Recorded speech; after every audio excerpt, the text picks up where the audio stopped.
Hello दोस्तों, एक बार फिर से स्वागत है आपका आरएम हिस्ट्री पॉइंट में।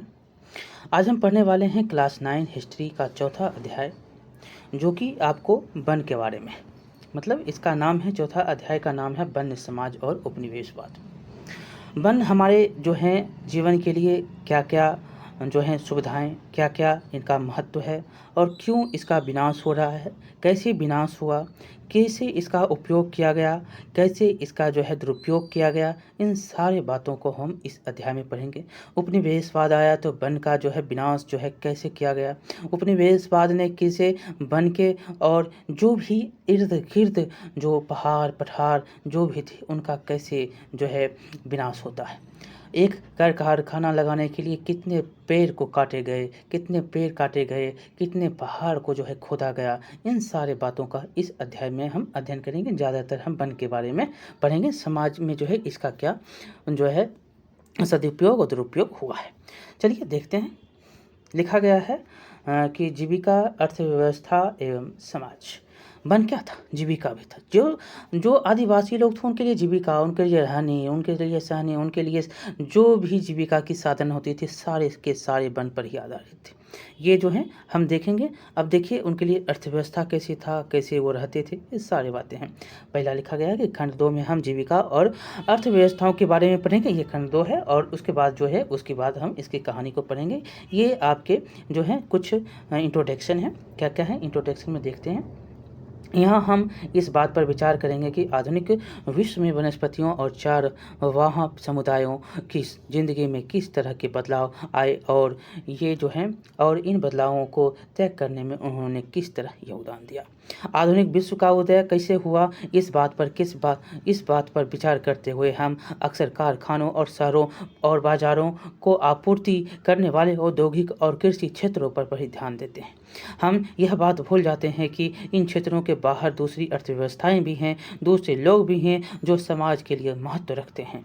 आधुनिक दृष्टि में देखने पर ऐसा लगता है कि चरवाहों और वनवासियां, घुमंतू किसानों और खाने की चीज़ें बीनकर गुजर करने वाले लोगों की ज़िंदगी अतीत में ही कहीं अटक कर जो है रह गई है। समकालीन विश्व के उदय का अध्ययन करते हुए उनके हमारा प्रति रवैया कुछ ऐसा ही रहता है, मानो उनकी ज़िंदगी पर कोई महत्व ही ना हो।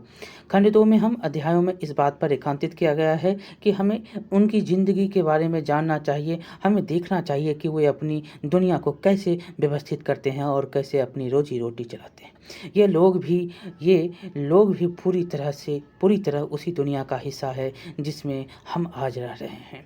वे गुजरे हुए ज़माने के बचे खुचे लोग नहीं हैं। जो है यहाँ पर वो वही लोग हैं जो हम हैं, वही लोग हैं जो रोजी रोटी करके जैसे तैसे जो है अपना जीवन चला रहे हैं। लेकिन यहाँ पर वे गुजरे हुए ज़माने के बचे कुछ लोग नहीं हैं, आपको ये समझना है।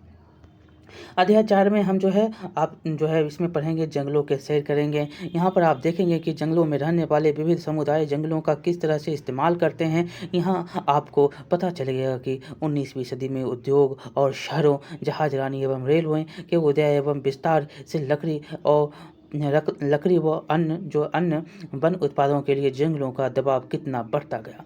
उन नई ज़रूरतों और मांगों के चलते जंगलों के प्रयोग से संबंधित कायदे कानून बदले गए और जंगलों के रख रखाव की एक नई पद्धति सामने आई। एक औद्योगिकरण जो है इतने बदलाव जो है जंगलों वनों के प्रति लाता है। रेलवे, जहाजरानी, जो शहर में कारखाने, औद्योगिक धंधे सारे के सारे जो है शुरू होते हैं तो वन पे अनेक प्रकार के रख रखाव और पद्धति कानून जो है सामने आने लगते हैं।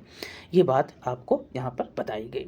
आगे देखेंगे, यहाँ इस बात पर भी प्रकाश डाला गया है कि जंगलों पर औपनिवेशिक नियंत्रण कैसे कायम हुआ, कैसे वन क्षेत्रों को नापा गया, पेड़ों का वर्गीकरण किया गया और बागान विकसित किए गए।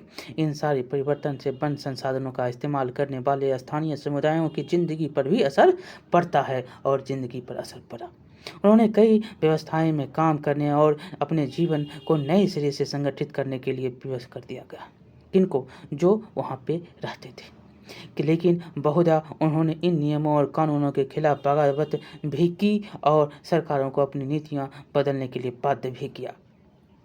इस अध्याय में आपको इस बात का अंदाज़ा मिलेगा कि भारत और इंडोनेशिया में इन परिवर्तनों का इतिहास क्या है।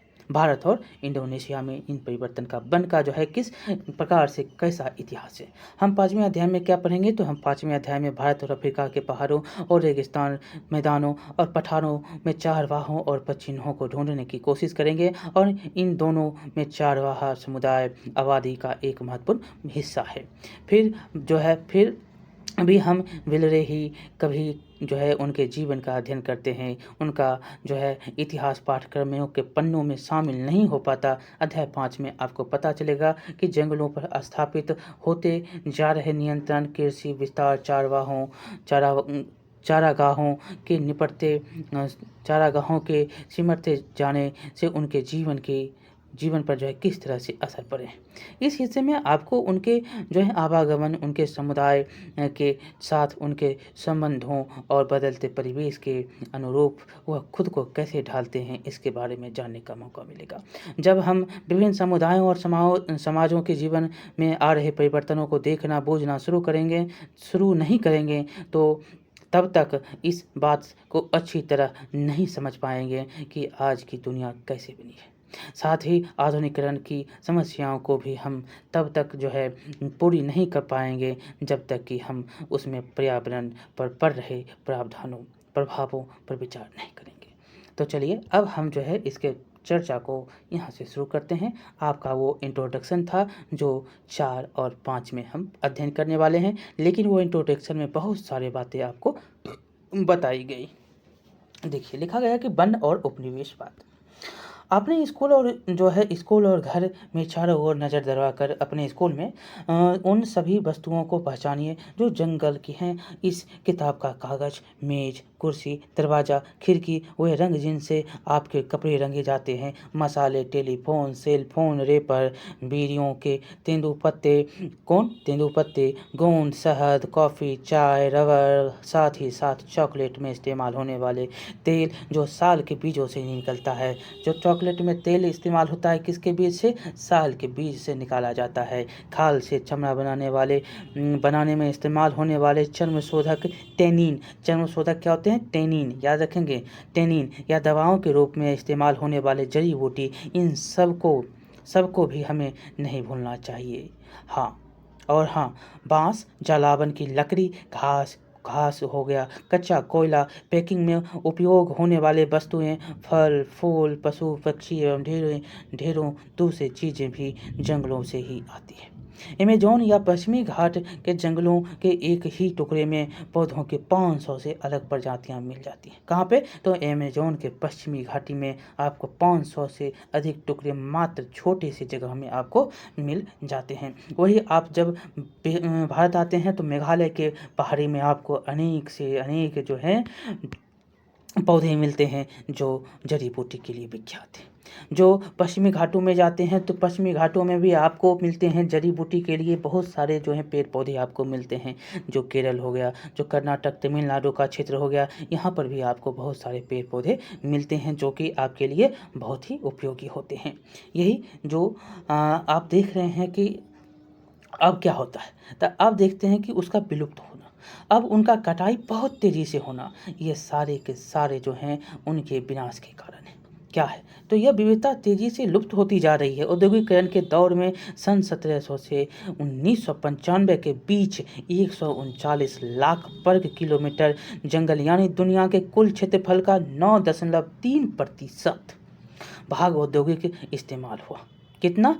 तो 139 लाख वर्ग किलोमीटर, जिसमें आप प्रतिशत में गणना करेंगे तो 200 सालों में लगभग 200 सालों में 9.3% जो है भाग औद्योगिक इस्तेमाल, खेती बाड़ी, चारागाहों व ईंधन की लकड़ी के लिए साफ कर दिया गया। आगे है, यहाँ पर छत्तीसगढ़ का चित्र दिखाया गया है कि यह एक साल का वन है। क्या है? ये एक साल का वन है जो कि आप उपयोग किस में करते हैं? तो चॉकलेट में।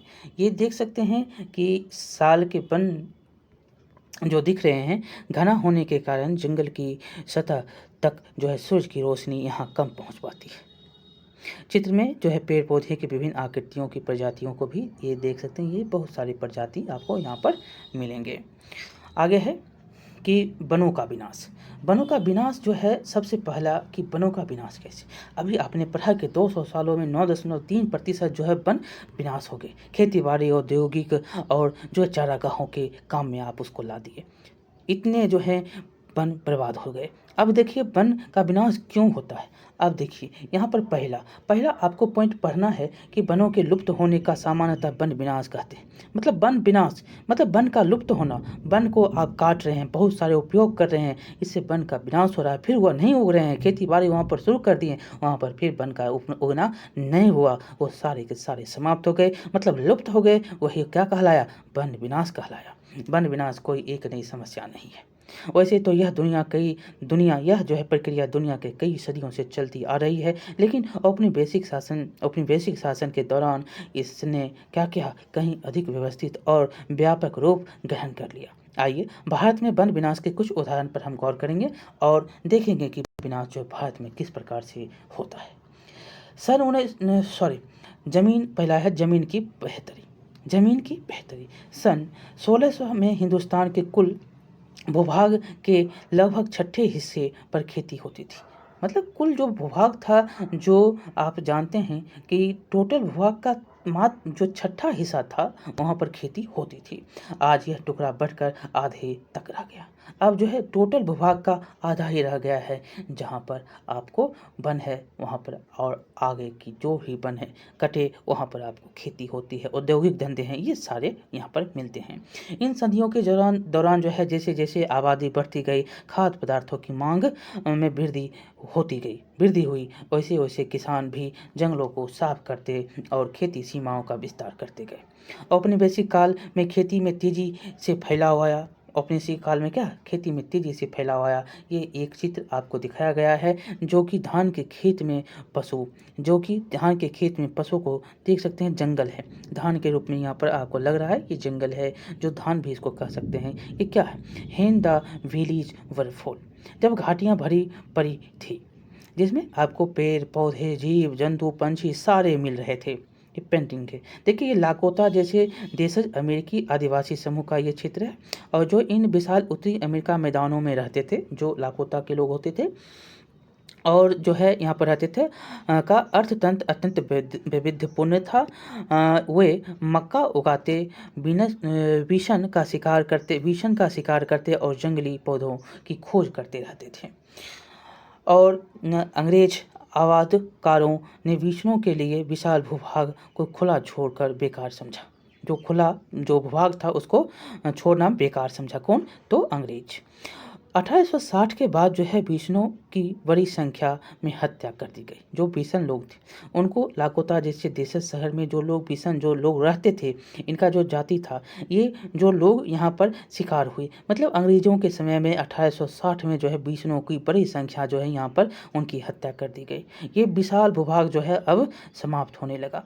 ये आपको यहाँ पर चित्र के माध्यम से समझाया गया है। ये when the valleys were full, ये चित्र बनाने वाले हैं जॉन डॉनसन की ये पेंटिंग है, जब घाटियाँ जो है भरी पड़ी थी। अगला है इनकी जो है इसकी कई वजहें थी। पहली वजह था कि अंग्रेज़ों ने व्यावसायिक फसलों जैसे पटसन, गन्ना, गेहूं, कपास के उत्पादन को जमकर प्रोत्साहित किया। इसको क्या होता था, इससे उसको कपड़े, पटसन से, जूट से कपड़े बनते थे। गन्ना, गेहूं से जो है आपको फसल के लिए, खाने के लिए इन सब का जो है उपयोग किया जाने लगा था। ठीक, 19वीं सदी के यूरोप में बढ़ती आबादी का पेट भरने के लिए खाद्यान्न, औद्योगिक उत्पाद, कच्चे माल की ज़रूरत थी। लिहाजा इन फसलों की मांग जो है में काफ़ी इजाफा होता है। और दूसरा हम देखेंगे वजह क्या है। देखिए दूसरा कारण क्या है। दूसरी वजह यह थी कि 19वीं सदी की शुरुआत में जो है औपनिवेशिक सरकार ने जंगलों को अनुत्पादन जो है समझा। क्या समझा? कोई उसका काम नहीं है, अनुत्पादक समझा, और उनके हिसाब से इस व्यर्थ के बियाबान पर खेती करके उसे राजस्व और कृषि उत्पादों को पैदा करने का जो है फैसला लिया गया। पैदा करने के लिए जो है इसका यहाँ पर जो है बढ़ोतरी करने के लिए, खेती की बढ़ोतरी करने के लिए, ज़मीन को बनाने के लिए जो है पेड़ पौधों को काटा गया। और उसको क्या समझा, वन जो है वो क्या है, बियाबान है। मतलब ये जो है यहाँ पर आपको समझना है कि अनुत्पादक है, जो पेड़ पौधे हैं ये अनुत्पादक हैं और यहाँ पर इसका कोई जो है मायने नहीं रखता है। और खेती के लिए जो है, उत्पादों के लिए जो है, वो राजस्व के लिए जो है, कृषि का जो है बढ़ाने के लिए उन्होंने ये सारे काम किए। बढ़ोतरी करने के लिए जो है पेड़ पौधों को काटा, अनुत्पादक समझा उसको, कोई उसका उत्पादन नहीं होता है, इससे उसको कोई फायदा नहीं है। और यही वजह है कि 1880 से 1920 के बीच खेती योग्य जमीन के क्षेत्रफल में 67 लाख हेक्टेयर की बढ़त हुई। कितने? तो 67 लाख हेक्टेयर की बढ़त होती है। कब से कब? तो 1880 से 40, मतलब 40 साल में जो है 67 लाख हेक्टेयर की वृद्धि जमीन की हो जाती है जो खेती योग्य होती है। वन का जो है यहाँ पर विनाश होता है, वन को जो है काटा जाता है। किसके लिए? तो खेती के लिए। आगे देखेंगे, खेती के विस्तार को हम विकास का सूचक मानते हैं। खेती का विस्तार क्या है? विकास का सूचक है। इससे आपको खेती में कृषि करते हैं तो उसमें आपको जूट जो भी आप उपजाते हैं, जैसे कि खाद्यान्न के लिए गन्ना हो गया, जूट हो गया, मक्का हो गया, गेहूँ हो गया, आप जो भी उपजा रहे हैं इसका जो है आप सूचक किसका मान रहे हैं? तो औद्योगिक का, आप उसका मान विकास का, क्योंकि इससे आपको क्या मिलता है? खाद्यान्न, भोजन, पेट भर रहा है तो आप काम कर रहे हैं तो आपको विकास हो रहा है। ये सारे जो हैं इससे, खेती से आपको विकास का सूचक मानते हैं। लेकिन हमें यह नहीं बोलना चाहिए कि ज़मीन को जोतने के पहले जंगलों की कटाई करनी पड़ती है। क्या होता है? जोतने से पहले जंगल को साफ करेंगे, काटेंगे, ये सारे काम करने पड़ते हैं। हम जो है अब पटरी की जो आगे है, पटरी पर स्लीपर जो पट्टी का जो काटकर अभी आप देखते होंगे, आपको याद है जो अभी भी कहीं कहीं मिलता है, लगभग नहीं के बराबर मिलता है। जो पटरी बनाया जाता था यही लकड़ी के जो है काट कर बनाया जाता था। पटरी जो है लकड़ी के ही काट कर बनाए जाते थे, जो आपको बहुत जगहों पर मिल जाते होंगे अभी भी जो है। लेकिन अभी ज़्यादातर जगह जो है अब नहीं है, लगभग उसको हटा कर रखा गया, संरक्षित जो है। आप देख सकते हैं कहीं कहीं आपको पटरी में लगा हुआ काठ जो मिलेगा वो क्या? लकड़ी जो है वन से ही काटे जाते थे। कहाँ पर काटे जाते थे इसके बारे में भी हम विस्तार से पढ़ेंगे, लेकिन उससे पहले हम स्रोत के बारे में पढ़ेंगे। स्रोत 1 और 2 स्रोत है यहाँ पर, इसके बारे में देखिए। किसी स्थान पर खेती ना होने का मतलब उस जगह पर गैर आबाद होना नहीं है। जब गोरे आबादकार ऑस्ट्रेलिया पहुँचे तो उन्होंने दावा किया कि यह महाद्वीप खाली था। क्या है? यह महाद्वीप खाली था। वास्तव में ये आदिवासी पथ प्रदर्शक के नेतृत्व में पुरातन रास्तों से इस भूभाग में प्रविष्ट हुए। पुरातन रास्तों से इस भूभाग में आदिवासी लोग आए थे। ऑस्ट्रेलिया के विभिन्न आदिवासी समुदायों के अपने स्पष्ट विभाजित इलाके थे। ऑस्ट्रेलिया के नगारिंद जेरियो को अपनी ज़मीन की आकृति जो है इनके पहले पूर्वज नगरून देरी के प्रतीकात्मक शरीर जैसी थी। किसके? तो पहले पूर्वज जो नगरून देरी थे उनके। जमीन 5 अलग अलग प्राकृतिक प्रदेशों जैसे कि खारे पानी, झीलों, झाड़ियों, रेगिस्तान मैदानों, नदी तटीय मैदानों को अपने में समेटे हुए थी। पांचों जो है अलग अलग प्रकृति के यहाँ पर थे, जो अलग अलग सामाजिक आर्थिक ज़रूरतों को पूरा करते थे। ये 5 जो है यहाँ पर प्राकृतिक स्रोत थे, प्रदेश जो है अलग अलग जो है पाए गए थे। इसमें से जो है आपको ये सारे खारे पानी हो गए, झील हो गए, ये सारे मिलते हैं। ये ज़मीन के बारे में हमने पढ़ा। 5 जो है यह ज़मीन 5 अलग अलग प्राकृतिक प्रदेश में था। और यहाँ पर हम स्रोत का को पढ़ेंगे। प्रति ज़मीन पर कब्जा जो है करके उसे खेती योग्य बनाया जाए, यह जो है विचार सारी दुनिया के उपनिवेशकों के बीच शुरू से ही लोकप्रिय था। यही वह कारण था जिसे विजय को न्योचित ठहराया। अमेरिकी लेखक रिचर्ड हार्डिंग 1896 में मध्य अमेरिका के होंडुरास के बारे में लिखते हैं कि आज इससे बढ़कर रोचक सवाल कुछ और नहीं हो सकता कि दुनिया की गैर विकसित परी जमीन का क्या किया जाए। क्या इसे उस महान शक्ति के हाथों में जाना चाहिए जो इसके परिवर्तन की इच्छा रखते हैं, या इसे जो है उसके या कि इसे इसके वास्तविक स्वामी के हाथों में रहने देना चाहिए जो इसके मूल को नहीं समझ सकता। ये मध्य अमेरिका एक सुसज्जित घर में अर्ध बर्बरों के गिरोह जैसे हैं। जो ना तो इस घर का उपयोग ही कर सकते और ना ही उसमें आराम। 3 साल बाद अमेरिकी आधिपत्य में यूनाइटेड फ्रूट कंपनी का गठन हुआ और जिसके व्यापक पैमाने पर मध्य अमेरिका में केले उगाना प्रारंभ किया। इस कंपनी ने इन मुल्कों की सरकारों पर इस हद तक अपना वर्चस्व स्थापित कर लिया था कि इन्हें बनाना रिपब्लिक के नाम से जाना गया। और यहाँ पर जो है 3 साल बाद जो है अमेरिका आधिपत्य में यूनाइटेड फ्रूट कंपनी का जो है अंग्रेज़ों ने गठन किया और यहाँ पर जो है मध्य अमेरिका में जो है केले का उगाना शुरू कर दिया और इसमें जो है ये जो कंपनी था मुल्कों की सरकारों पर बहुत हद तक जो है अपना वर्चस्व स्थापित कर लिया और इसीलिए इसको क्या कहा गया तो बनाना रिपब्लिक के नाम से जाना गया। ये जो है David Spurr the rhetoric of empire 1993 से उद्धृत है। हमने इन सारे बारे में पढ़ा। अब हम देखेंगे जो कि पटरी का स्लीपर जो बनता है वो किससे बनता है। तो ये चित्र देखिए, ये चित्र है सीबूम के जंगलों के साल के तनों की स्लीपरों का निर्माण करते हुए छोटा नागपुर 1897 का यह तस्वीर है जो कि साल के वृक्षों से सीबू जंगलों में जो है इसका कटाई किया जा रहा है, स्लीपर का निर्माण किया जा रहा है। नए शब्द स्लीपर जो है, ये स्लीपर जो होते थे स्लीपर जो होते थे वो रेल की पटरी के आर पार लगे लकड़ी के तख्ते जो पटरियों को उनकी जगह पर रोके रखता है। स्लीपर किसको कहते हैं? स्लीपर जो होता है रेल की पटरी होता है और वहाँ पर जो है आर पार लगा तख्ता होता है। ये देख सकते हैं, ये है, ये क्या है? स्लीपर है और इसको पटरी को जो है रोके रखता है। यहाँ पर रेल की पटरी हेतु स्लीपर बनाने के लिए वन विभाग पेड़ों को काटने और उनमें जो है इनमें से पटरी बनाने के लिए तो आदिवासियों को नियुक्त किया करता था, लेकिन उनको अपने घर बनाने के लिए इन पेड़ों को काटने की अनुमति ना थी। सिर्फ जो है रेल की पटरी बनाएगा, ना कि अपने घर बनाने के लिए इस पेड़ का उपयोग करेगा।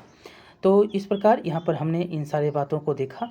अब जो है हम यहाँ पर और कुछ बातें हैं जो बहुत ही इम्पोर्टेंट है, उनको भी हम पढ़ेंगे।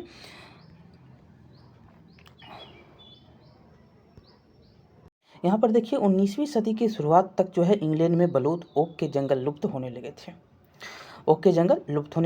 इसकी वजह से शाही नौसेना के लिए लकड़ी की आपूर्ति मुश्किल आ खड़ी हुई। मजबूत और टिकाऊ लकड़ी की नियमित आपूर्ति के बिना अंग्रेजी जहाज भला कैसे बन सकते थे और जहाज़ों के बिना शाही सत्ता कैसे बचाई और बनाए रखी जा सकती थी। 1820 के दशक में खोजी दस्ते हिंदुस्तान की वन संपदा का अन्वेषण करने के लिए भेजे गए। एक दशक के भीतर बड़े पैमाने पर पेड़ जो है काटे जाने लगे और भारी मात्रा में लकड़ी का हिंदुस्तान से निर्यात होने लगा। कब? तो 1820 में जो है दस्ता आता है खोजने के लिए और एक दशक में ही जो है बहुत सारे पेड़ काटे गए हिंदुस्तान से और निर्यात किए गए। 1850 के दशक में रेल लाइनों के प्रसार ने लकड़ी के एक नई तरह की मांग पैदा कर दी। शाही सेना के आवागमन और अपने वैश्विक व्यापार के लिए रेल लाइनें अनिवार्य थी। इंजनों को चलाने के लिए ईंधन के तौर पर रेल की पटरियों के जोड़े रखने के लिए स्लीपरों के रूप में लकड़ी की जरूरत जो है बहुत ही भारी जरूरत थी। एक मील जो लंबी रेल की पटरी के लिए 1760 से लेकर 2000 स्लीपरों की आवश्यकता होती थी। ये इसको जो है जो आप जो सीमेंट का देखते हैं ये स्लीपर है, एक यहाँ पर और पटरी इस पर से जा रही है, ये जो है बांध के रखता है। तो यही स्लीपर है और जो है इसकी 1 मील अगर चल रहा है तो 1 मील के लिए 1760 से 2000 स्लीपर लगते थे। ये एक चित्र आपको जो दिख रहा है, ये चित्र जो है बांस के बेड़े से जो है कासांगलांग नदी में बहकर जाते हुए चिटगांव पर्वतीय पट्टी जो है जा रहा है नदी के बहाव के साथ बांस। यहाँ पर आगे हम पढ़ेंगे भारत में जो है रेल लाइनों का जाल 1860 के दशक में तेजी से फैला। 1890 तक जो है लगभग 25,500 किलोमीटर लंबी लाइनें बिछाई जा चुकी थी। कब से कब? तो 1890 तक। और 1890 के बाद यहाँ पर देखेंगे तो 1946 में इन लाइनों की लंबाई कितना हो गई? तो 60,65,000 किलोमीटर तक जो है इसकी लंबाई हो चुकी थी। 60,65,000 किलोमीटर जो है अंग्रेज जो है लाइनें बिछा चुका था। रेल लाइनों के प्रसार के साथ साथ बड़ी तादाद में पेड़ काटे गए। अकेले मद्रास प्रेसिडेंसी में जो है 1850 के दशक में प्रति वर्ष 35,000 पेड़ स्लीपरों के लिए काटे गए। सरकार ने आवश्यक मात्रा की आपूर्ति के लिए जो है निजी ठेके दिए और इन ठेकेदारों ने क्या किया, बिना सोचे समझे पेड़ काटना शुरू कर दिया। रेल लाइनों के इर्द गिर्द जंगली जो भी जंगल था वो सारे के सारे तेजी से गायब होने लगे। यहाँ पर एक चित्र और दिया गया है कि रंगून के एक लकड़ी गोदाम में लकड़ी के सहतीर सहेजता हुआ हाथी। और औपनिवेशिक दौर में अक्सर हाथियों का इस्तेमाल जंगलों और लकड़ी के गोदामों में भारी भरकम लकड़ी को उठाने के लिए किया जाता था। ये देख रहे हैं। आगे यहाँ पर स्रोत है एक की मुल्तान और सुकूर के बीच इंडस वैली रेलवे नाम से लगभग 300 मील लंबी एक नई लाइन बनाई जाती थी। कहाँ से? मुल्तान से सुकूर तक 300 मील लाइन यहाँ पर जो है लंबी लाइन बनाई जानी थी। 2000 स्लीपर प्रति जो है मील की दर से इसके लिए 10 foot by 10 inch 10 foot by 10 inch by 5 inch मतलब कि 3.5 घन फुट प्रति इकाई 3 घन फुट प्रति इकाई 10 × 10 × 5 10 फुट जो है 10 इंच है और 5 इंच है। तो यहाँ पर 10 फुट जो है वो लंबाई है और मोटाई और जो है इसकी देखेंगे तो 10 और 5 ये जो आप ऐसे देखिएगा ये हो गया आपका 10 जो कि इंच हो गया, ये 10 जो है फुट आपका हो गया लंबाई और ये जो चौड़ाई में दिख रहा है ये 5 इंच। ऐसे करके इसका नापा जाता था, ज़रूरत इसकी होती थी। इसमें जो है प्रति इकाई में है 3.5 घन फुट। क्वेश्चन ये सारे पूछे गए हैं कि 6 लाख स्लीपर की ज़रूरत होगी या कि 2 लाख क्यूबिक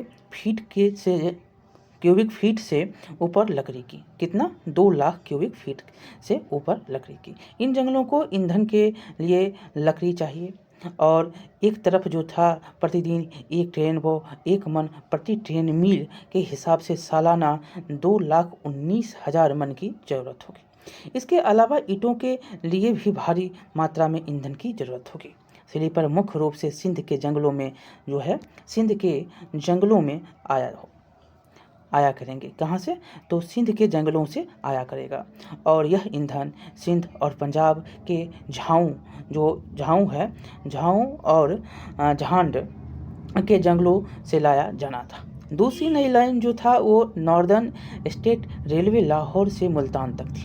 आंकड़ों के हिसाब से इसके लिए 22 लाख स्लीपर की ज़रूरत होगी। ये जो है लिखे गए हैं द फॉरेस्ट ऑफ इंडिया भाग 2 में E.P. स्टेविंग के द्वारा 1923 का ये लेख है। यहाँ पर आपने पढ़ा। यहाँ पर देखिए क्रियाकलाप है। क्रियाकलाप में हम देखेंगे कि दिया गया है कि 1 मील लंबी रेल की पटरी के लिए 1760 से 2000 तक स्लीपर की ज़रूरत थी।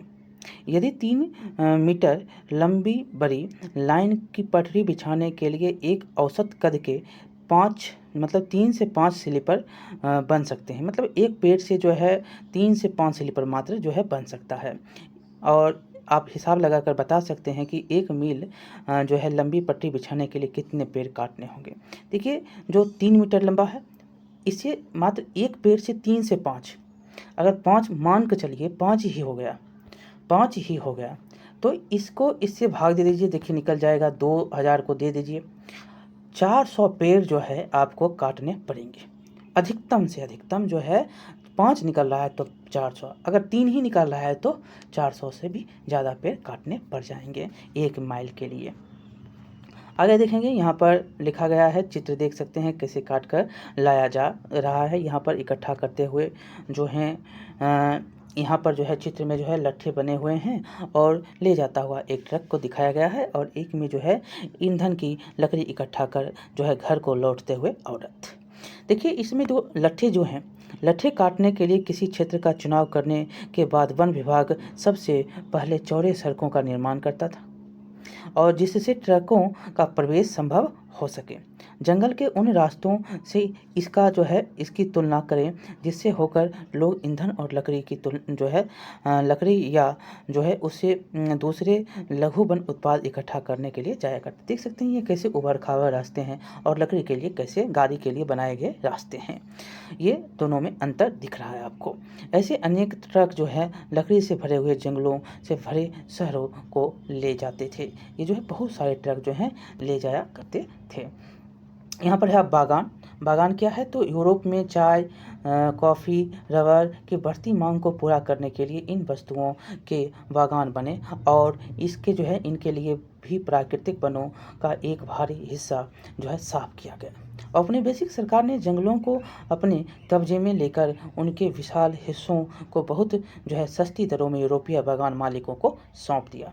इन इलाकों की बाड़ाबंदी करके जंगलों को साफ कर दिया गया और चाय कॉफ़ी की खेती की जाने लगी। यहाँ पर एक तस्वीर आप देख सकते हैं। फ्लेयर वराइट ये जो ब्रांड है फ्लेजर ब्रांड चाय की जो है प्रचार करते हुए यहाँ पर दिखाए गए हैं। पर जो है पाउंड 2 से 3 से पाउंड 2 पाउंड ये से करके 1 पाउंड 2-3 पाउंड में एक जो है आपको दिया गया चाय एक कप पीजिएगा तो 3 पाउंड आपको लगेगा। ऐसे करके है। अब हम जो है दूसरे वीडियो में इसको पढ़ेंगे जो कि व्यावसायिक वानिकी की शुरुआत है। हम जो है 2-3 पार्ट हम चाहेंगे कि 2 पार्ट में आपका ये सारे के सारे वीडियो समाप्त हो जाए। आप क्या करेंगे अब लाइक करेंगे शेयर करेंगे सब्सक्राइब करेंगे और इस वीडियो को हम जो है जल्द से जल्द समाप्त करेंगे। मिलते हैं अगले वीडियो में। आपको छोटा छोटा वीडियो मिलेगा जो कि बहुत ही आपके लिए फ़ायदेमंद होंगे। ये सारे के सारे जो भी चैप्टर आप देख रहे हैं बहुत ही इंपॉर्टेंट है। चलिए मिलते हैं अगले वीडियो में। लाइक करिएगा शेयर करिएगा और सब्सक्राइब ना करना भूलिएगा। बहुत बहुत धन्यवाद।